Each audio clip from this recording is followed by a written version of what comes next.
নোয়াখালী এক্সপ্রেসের লোগো উন্মোচন করছে, সেটা তো আমি আপনি সবাই দেখছি, দেখে সেটারে প্রশংসায় বাসায় ফেলতেছে।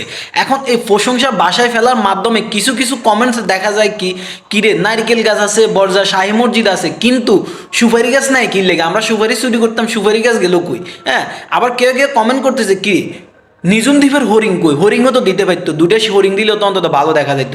তো এই কমেন্টগুলো দেখার পরে এক ভাইয়ে কি করছে, আবার সে লোগোটাকে মোটিফাই করি নারকেল গাছের মাঝে মাঝে মনে করেন জায়গায় সুপারি গাছ দিয়ে দিছে, আবার দুই পাশে দুইটা হরিং দিয়ে দিছে।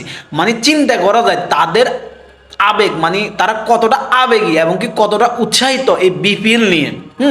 তাদের কথা চিন্তা ভাবনা করে সব কিছু করা হচ্ছে, এবং কি যে বিপিএল এখনো পর্যন্ত খেলাই শুরু হয় নাই, সেই বিপিএল এর একটা ফেসবুক পেজ খোলা হয়েছে, যে নোয়াখালী এক্সপ্রেস নামে যে পেজ, অরিজিনাল পেজ, সেই পেজে আমি দেখতেছি যে 60K ফলোয়ার ডান অলরেডি। চিন্তা করা যায় মানে এটার হাইপ কতটা তুঙ্গে, নোয়াখালীর হাইপ। 6টা বিপিএল এর দল আছে, কিন্তু কোনোটা নিয়ে এতটা নিউজ হচ্ছে না যতটা নিউজ হচ্ছে নোয়াখালীকে নিয়ে। সেলিউট নোয়াখালী।